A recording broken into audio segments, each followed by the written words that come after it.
Hello, everyone, and welcome to another episode of Respecting the Beer. My name is Gary Arndt.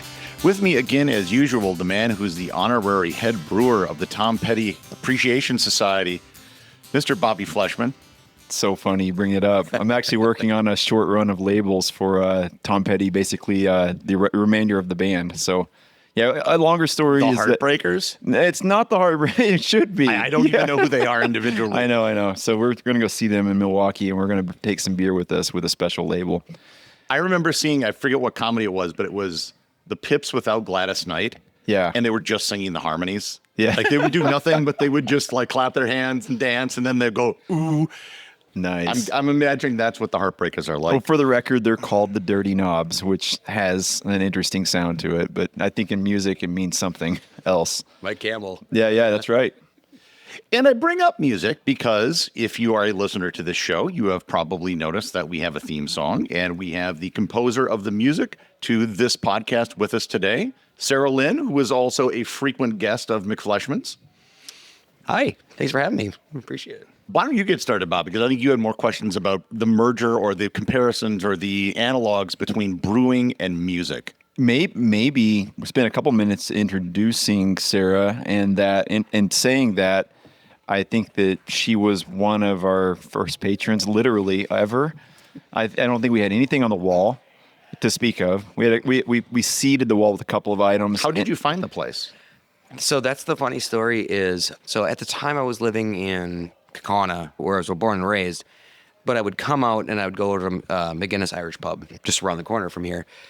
And there's one night I was hanging out there and someone's like, hey, did you go check out the new brewery down the street? And I'm like, what new brewery? This I literally would drive from Kaukauna, park in the lot, and go to McGinnis Irish Pub. Like, outside of that, like, yes, I've been down the Ave, but I never come down State Street.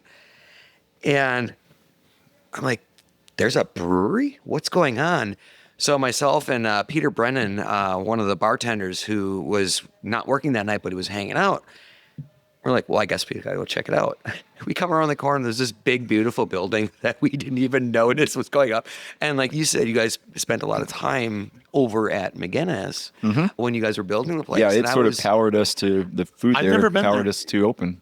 Yeah, Never walked in the place. Yeah. I was so surprised because I'm like, I was a regular there all the time, like how we never met before that. But yeah, we came in, we walked into this beautiful tap room. We're like, oh boy. Right. Here's the starting of a new era. Was that the location of Blair's Bar? Yes. Yep. There's a plaque on the front. Rocky Blair was raised upstairs at that place. And for those of you not knowing, Rocky Blair is one of the more noteworthy citizens of Appleton. He was a 4-time Super Bowl winner for the Pittsburgh Steelers, and his family owned a bar just like a block away from where we're recording this. And as I knew it, it was a great Irish pub right here in Appleton. So it kind of inspired us to do something similar yet different at the same time. But yeah, when you walked in, I don't know if maybe 5% of the community knew we existed. So we were still excited about a $500 night. and the night you guys came in the door, one of our flagships was Public House Pint, our Irish Stout on Nitro. And I recall, so Peter's from Ireland, and I recall the two of you probably had a dozen of those things, at least 10 of those in a span of a couple of hours. I feel like you're calling me out as an alcoholic, but that, you know what, if the shoe fits, you got to wear it. Oh yeah, we had an absolute blast. And then one of those items on the wall was a guitar, if I remember. And maybe we didn't yet have maybe you brought your own. Okay, you brought your own. No, guys. So both Peter and I would always like do sea shanties or like good old Irish folk songs, a cappella at the pub. That was kind of one of our mainstays that we did. Like him and I would trade off. So I remember coming into this beautiful tap room, and it's like all this hardwood. Everything was absolutely beautiful. Like, well, we have to test the acoustics here. Right. So it was you, it was Shane, and it was Layla. Yep, original founders. Yep. Mm-hmm. And so I think the first song I sang was probably, I think it was like River Driver or Raglan Road. And then Peter's like, well, I got to try my hand at it. So I think he did like the old triangle. Oh, yeah. And we were testing the acoustics of the room. Like, this is what an Irish pub feels like or a British pub feels like. Yep. So to me, that made the connection like right there is like, not only is this a brewery, but this is this is an extension of our living room, and which is what a good Irish pub is. And from that day on, like I was smitten with this place. Like not only do you make great beer, but it just felt so warm and like a big hug that you're given when you walk in the door. And I just remember, I remember this specifically. I'm talking to you, I'm looking you in the eye, and I'm doing like this like horse like kick because there was no kick rail at the bar. Yeah. And we're like, very passive aggressive. yeah, I'm like, you know what? This place is cool. Yeah. There's no kick rail at the bar. Like the next time I came in, you guys had a kick rail at the bar. Yeah, it may or may not have been influenced by that. Yeah. I'm trying to recall. I have a video somewhere. I'll pull it up. I have a video of that first night where you guys were. Yeah, I pulled it up on my phone. Yeah, the other day I watched it, and it was striking to see how there was nothing on the wall. And also, but I thought there was something magical even in that moment, in that empty room. I feel like you adopted us and vice versa. I think that anytime you wanted to play, so anyone that doesn't know, Sarah Lynn has how many bands? How many? Too many different genres? Too many. and anytime she needs a place to play, and in a moment's notice, we can make it happen here. And I think that's generally known in the community that this is home base for Sarah Lynn and all of her different bands. Before we get too much on this subject, I'm curious. Your very first night you opened, how much business did you do? And did anybody know about it and why? Well, okay. The first night was I think it was on a Friday, if I recall. So you accidentally do okay just from the diffusion of people walking around. And then Saturday we did pretty okay as well because it was a craft beer walk for the town. But after that, it kind of went radio silent.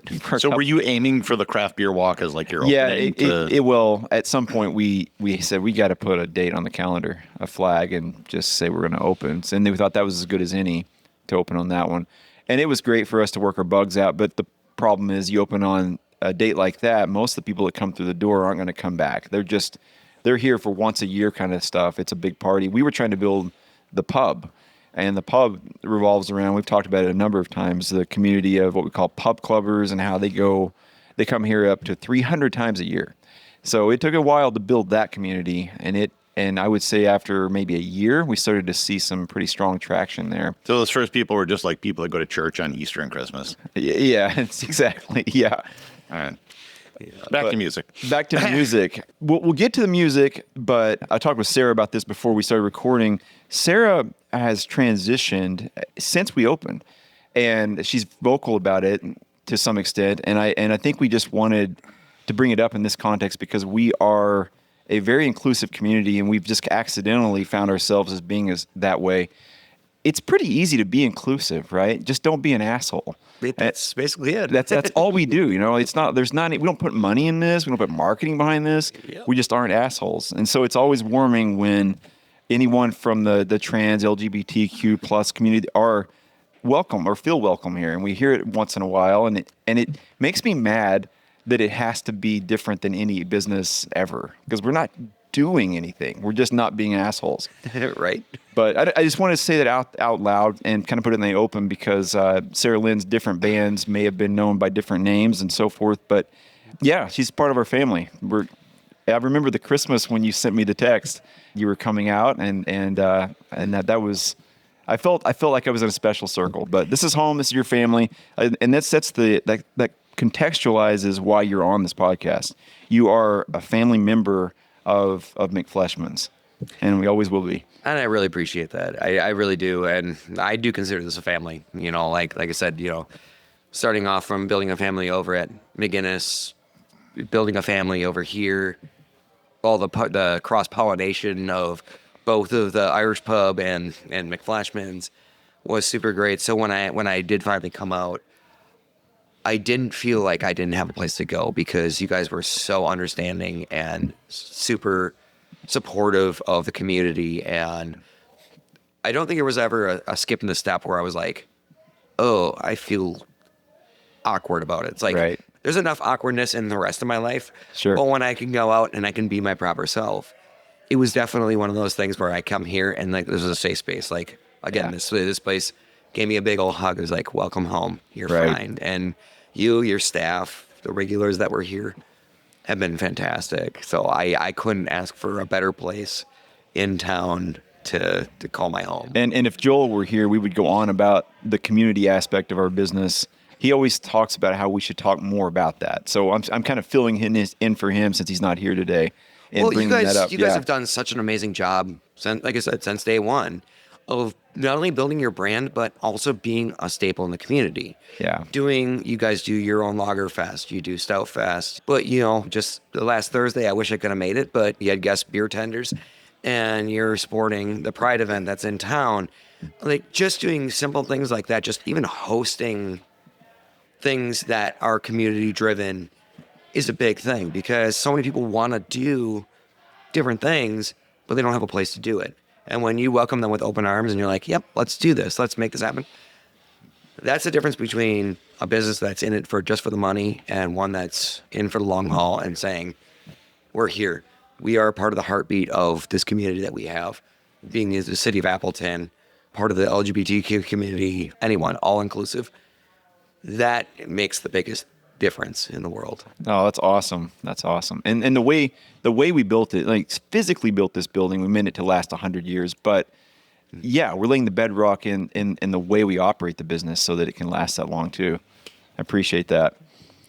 Should we get to like another thing we talk about all the time? All the time. One day, Sarah's going to teach me how to play guitar. I know how to play a few chords, and I know a couple things. I'm not the greatest, but I don't suck. That might sound vain, but I think I can at least hold my own. yeah, no, there's absolutely no doubt about that. And in that, we'll get together at some point, and I'll butcher various covers and your originals. But I talk about like the analogs between beer and music. It comes up perpetually. One today that came up, I said, because I'm going to these beer fests now. I got like 5 of them. You're going on tour. On tour, yes. Yeah, like I said, Allison, it's like I'm gone now 3 days a week for the next 5 weeks. It's just, and then it just another light bulb, another analog popped into my head. And there's very few examples of what happens in music that doesn't have an analog in beer. One of them, though, I will say, is that you can't really record a beer. There's not a recording of a beer. It always is live. Every beer that you have, though, is its own unique recording because you can never replicate it 100%. Right. And that's like I can't play the same song perfect every time. Like that recording that I do of that one song, that's the only time that's ever going to be heard the same way. Right. Because anytime I play, I might be playing faster, I might be playing slower, I might be slightly out of tune. That's where I love the comparison between beer and music, because the recording that you do, the initial recording, is the only time that's ever going to exist. Right. After that, it's a matter of I'm doing a cover of my own song. Right. Because you are going to change it. And the same thing with your beer. Like, you guys get to the finite point where it's like, yep, this is our batch, this same ingredients, but let's say the humidity changed or something like that. Oh, yeah. It might taste just a little bit different. And so I think they are very much. You're somewhat shackled by it. And whereas we are hoping our memory is good enough to I guess, allow us to recreate it. And I think other people's memory that drink these beers and fall in love with them, you know how people are. The eyewitnesses are the worst witnesses and so on. They don't have the memory they think they do, but yet they hold you to what they thought it was. So in some ways we're free, but also we don't have evidence of, you know what I'm saying? So I feel like we're both struggling with this in different ways. Last Wednesday, Joel was behind the bar, and all night long he played one song. Althea? By the Grateful Dead, Yeah. but it was different versions from every frickin' year that they were playing it in concert. And he would be able to tell you, like, oh, this is 1982 or this is 1976 or something. And to him, I couldn't tell, but it was completely different every time they did it. Oh, yeah. There's a slide or a bend or... Leonardo da Vinci actually made several different copies of the Mona Lisa. A lot of people don't realize this. There's the one that's at the Louvre, but there are several others, and you can definitely tell there's a difference. Music, up until the advent of recording, was that way. Right. There was no permanence to it. So there's a lot of things that I think are like that you can't. And quite frankly, even with what you produce, if you have it enough, I've been here some times where, for whatever reason, a batch of something is just a little bit better than it normally is, right? Not Yeah. that the normal is bad, but like there's something special about this batch. There's a freshness. And you may or- not even yeah. know what it is, Yeah. right? There was something in the fermentation, maybe Yeah. a slight difference in temperature or something like that. Yeah. I think that's part of the process. Like you don't know, same with music. It's always going to be a little bit different, and that's just part of it. Yeah. It's about the heart that you put into it too is the biggest thing. Like I said, like I might have a public house pint from here. I might have it in a can. I might have, any of those. They are going to taste a little bit different, but some of it is also the mood that you're in. And the people you're having the beer with. Exactly. It's 1/3 of the experience. It has to be at Exactly. least that. Exactly. Yeah. Because I can have a beer that I love constantly. If I'm having it alone by myself while I'm, listening to music, it's one thing.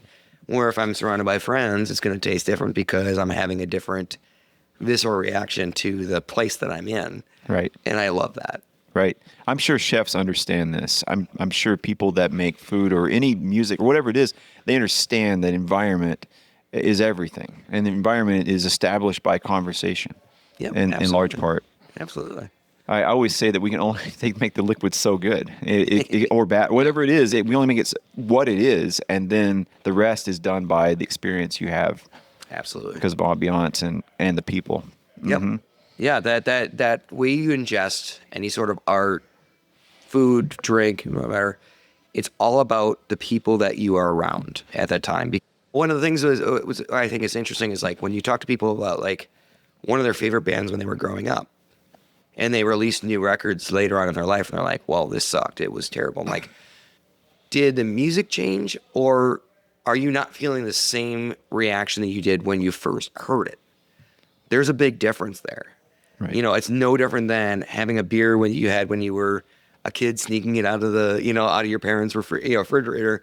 Now that you can openly buy beer, is it any worse, any better, or do you just remember the association that you had with, remember that time we stuck that beer out of my parents' fridge and we had a good time? Or remember when I first heard this band? It's like, yes, people change, they go over time. But at the same time, it's like, I think experience has more effect on our brain than 100%. A lot of people listening to this are probably only going to know your music from the few seconds we have in the theme song. Oh yeah. So what? Did we bring that up at all? Did we? Well, this is a good time to do it. Yeah. Well, why don't you go with that? Because it was your idea initially. Well, Theme music. I wasn't worth a damn as a musician, so who do I reach out to but our very first house musician to write the music for this and play this for our podcast? And I think Sarah struggled with it. I think she wanted to nail it, and it was kind of weeks of back and forth till you got, or maybe you pulled it out of your library. It may have been, yeah. I was concerned because like I'm a musician. I usually tell people that I have my associate's degree in music and I have my PhD in jackassery. So that's kind Nice. of like how I roll. Like, Yeah. if anyone's ever been to my shows, like I do play music and I do play it to the best of my ability. And well, I think I've been doing this for 25 years. Haven't gotten pulled off the stage yet, so we're good. Nice. But I was thinking about the theme song, and when you asked me about it, I'm like, I just went through and I'm like, okay. And there was a lot of it was just back and forth. Like, what are you looking for? How long do you want it to be? How are we going to do it? But my first instinct was it has to be on an acoustic guitar. Something about beer, the tap room, and just an acoustic guitar, the hardwood of an acoustic guitar is soothing, and it doesn't have to be somber. It can be fun. So I was going back through, and I have a song that it's called General Collins, which is my only instrumental I've ever written in my life. And a lot of hammer-ons and pull-offs and, like me just like strutting my stuff, being a peacock on like, hey, I can actually play guitar. Yeah, and we heard other versions in reference to that. You Yep. sent me some other ones that were more filled out. Yeah. Yep. So I was sitting there with it, and the one day I just sat down. I'm like, it kind of was crunch time because like I was struggling. I'm like, you know what? I got this. So I went up to my studio at my home and just went, let's take a snippet of this. Let's slow it down. Let's manipulate this. And that's what came up as the final project. I remember I just recorded on my phone and I sent it to you. I'm like, Yeah. something like this. And you're like, It's perfect. That's awesome. I'm Yeah. like, okay, cool. Yeah. Now I'll set up everything. I'll record it with proper microphones and Yeah. everything like that. But it was nice because I just knew from the get-go we needed to have something on an acoustic guitar, something that had harmonics in it, because it just, I was about to say me, it ends on a harmonic. it's on a harmonic, and it just feels. It feels like, to me, that feels like the room that you guys have built here with your own hands. Yeah. That was the most important part for me. Yeah, you nailed it. We are a very confusing brand. Like, are we German? Are we English? Are we West Coast IPA? And at the end of the day, I was Pan-European. What's this? You know how there's like Pan-Asian cooking? Oh, yeah. This is a Pan-European There it pub. is. It just covers all the bases. When we put a new sign up, there we go. But I sort of think about this documentary I've probably mentioned 20 times in this podcast at some point. It's called The Irish Pub, and you can find it on Netflix or whatever.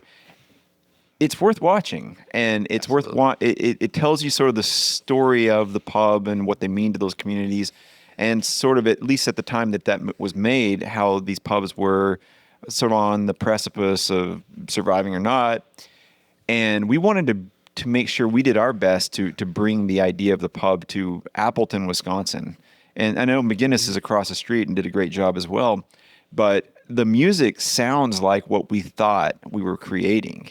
And that's why I thought it nailed what we were going for as much as anything else. Well, thank you so much. That's what I like. I play a lot of Irish music. It's one of my fortes. I've done it for years, and I didn't want anything that was too over the top. I didn't want any lyrics or anything in there. Like, it's like no one wants to hear me sing, at the intro of a podcast. Instead, I'd rather have that instance where it's like you hear the guitar part and you feel like you've been welcomed into the tap room with all the dark wood and stuff on the wall, right? And musical instruments and everything across the wall. And now you're here. Now we're all hanging out. And at the end of the day, it's less is more too.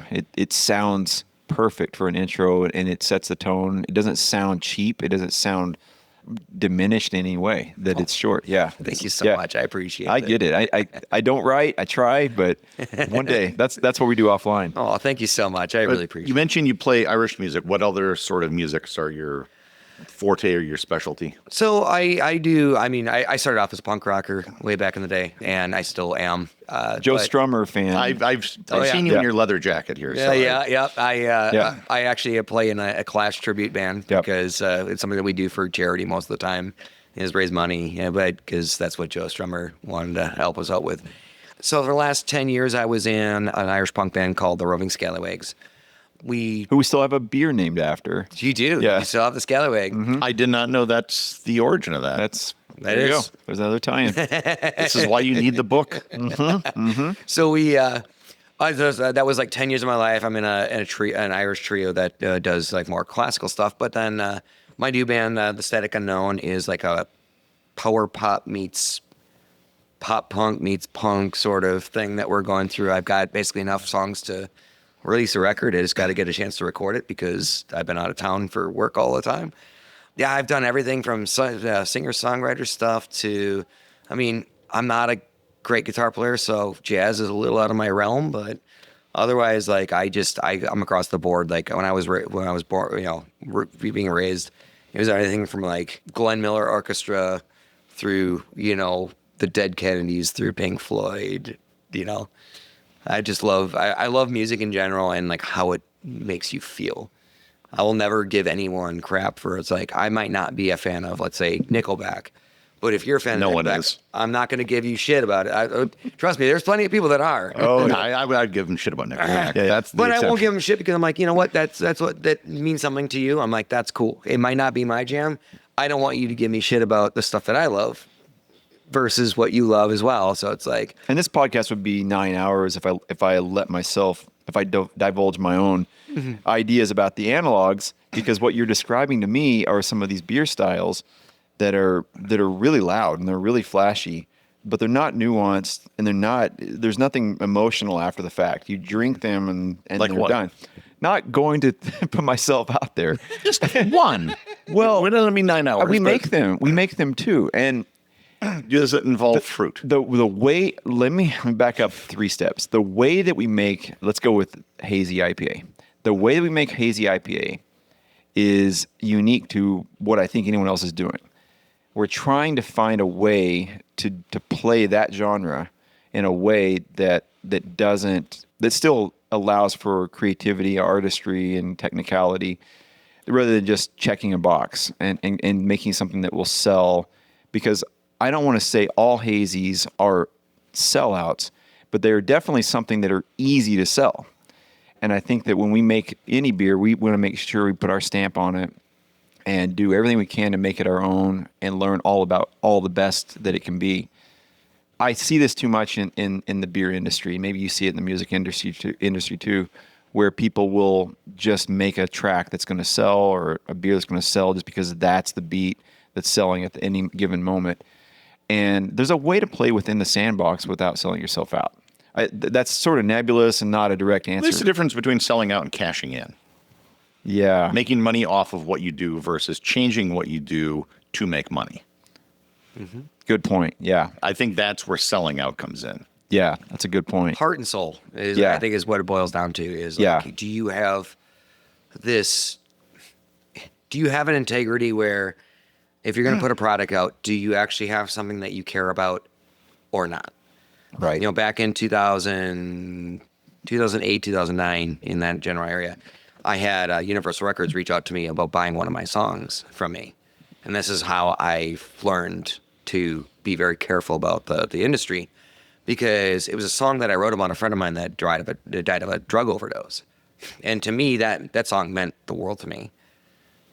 I was broke as hell. You know, I'm like, at 2008, I'm like 23, 24, whatever it was.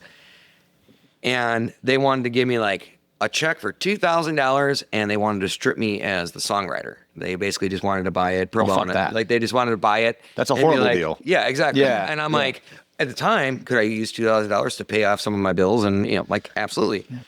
This also is a song that I wrote about a friend of mine that died of an overdose. And I did scrape the money together to get a lawyer and talk about, you know, like, is this worthwhile or whatever? But I said, no. I'm like, my only thing was, I'm like, $2,000 is fine. I want to be the songwriter. I need to be the songwriter. I wrote this song. You're not going to take my name off of it. And we could never get it, you know, settled up on that point. So they just basically walked away. And I'm like, and that's fine, because I don't know how it would have been if I would have heard a random band singing that song that I wrote, and I wrote about a friend of mine that passed away. And now every time I play it in a pub, I'm covering a song by a famous band, even though I was the one that put the blood, sweat, and tears into that one. So it is like I said, it's about soul. Right. You know, anyone that would have taken that song would not have had the soul that I had into it, because they didn't go through it. Right. They can maybe feel it a little bit because they had something similar, but nothing is ever going to be as honest as when I'm crying my eyes out at the end of my bed. Yeah. And playing the guitar and singing the song. It's not going to be that genuine anymore. So. Well, that's a lot right there. We don't have a beer named or constructed in honor of anyone passing so far, but Yes, down you the do. hatch. do we? Hildy. Okay. 1,000 years ago, To but honor still. someone that has lived. That's true. I would say though that when we approach a beer, we're in it lock, stock, and barrel. We're not going to just make a beer just to make it. My fear is that in beer there are breweries that will approach it because it's hot, because it'll sell. Mm-hmm. May or may not be true, but I don't personally know any of them, so it may or may not be true. But it feels like in the wild, when you see it on the shelf, it feels like there are plenty of big corporations purchasing small breweries and making these beers because they sell. And I think that's what I'm getting at with the analog with music. I feel like that if there's a sound, that it'll be recreated until it's bled dry like a turnip. No, absolutely. Yeah. Absolutely. You know, you see it around the Fox Valley area, you know, and I'm not trying to call anyone out or be an asshole about it, but it's like, Americana's huge. You know, ever since Mile Music came into town, like started in town, and they did it, like, Americana was the biggest thing out there. I'm not saying it's bad, but the bands keep popping up and popping up, and like it's what sells. Yeah. So any sort of like rock band or anything that's a little different than that was like for the first few years of Mile Music was like super hard to get a rock band in. They've gotten a lot better, and like the last few years, like the diversity has bloomed and it's been great. But you know, as myself, like I say, playing for 25 years, I remember playing at Stone Cellar. The first year they were putting Mile Music together, they had their board together, and I was playing the beer garden out at Stone Cellar, and everyone's back there, and I played for 3 hours, but I have to play covers, like, you know, because I have to cover this much time and whatever, and I'm doing my thing, and it's like I still have yet to play Mile Music, and that's fine. Like maybe my music doesn't match or do whatever, but I do like the fact that it's gotten a little wider because, like you said, like what sells. For the longest time, it was Americana. Everything, every time you went to a show around any sort of the breweries or anything like that, it was all Americana. And it's like, take that step and like have a rock band or have a soul band, a jazz band, whatever it is. Like there's so much popularity, but because it was originally kind of a Americana festival, that became the regular norm. And I think a lot of people that don't know necessarily follow the music scene, they're like, that's what they expect all the time. Right. So I can see what you're saying with that. And like I said, I'm not trying to shit on Mile Music by any means because it's a fantastic. Yeah, nor am I trying to say too much shit about the hazies either. Yeah, I know, but it's one of those things where it's like, it got super popular because the first year was such a success and it was a lot of Americana. So like everyone just assumed that every time you go into a bar, it's going to be an Americana band or a singer-songwriter or whatever. Yeah. And it's like, but there's so many genres out there. Right. Like, feel free to explore. Like absolutely. Yeah, you tip your little your toe into the waters of maybe some punk music, metal, jazz, big band. I don't care what it is. Like and explore. It's occurring to me right now. Another analog. It may not be a revelation to anyone else, but I feel like I'm trying to play in a lot of different bands here with the beers we do. So we'll do these hazies, and we'll do sour beers, like traditional sour beers. And we'll do the Germans and English and Irish and West Coast. And every time I do that, I put on a different hat. I'm not thinking the same way with different ingredients. It's not just different ingredients. It's a different mentality. It's a different way of approaching that product. And this is why I keep bringing it up over and over, the analogies that exist. I think there's something inside of our brains that's somewhere between technician and artist that maybe bridges more than just music. There may be any kind of person that wants to be technical and artistic. Bobby, do you want to know if you're ever selling out? Here's your bright line test. If Michelob Ultra is ever on tap, you've sold out. There you go. That is selling down there earlier. Shit. Well, that concludes this episode of Respecting the Beer. The producer of Respecting the Beer is David Kelso. Without David, there would be no show. Make sure to subscribe to the show in your favorite podcast player so you never miss an episode. And feel free to join the Facebook group to get updates between episodes and to join the show over on Patreon, where you can actually get special test beers that are only available to Patreon members. Links to both of these are in the show notes. And until next time, please remember to respect the beer.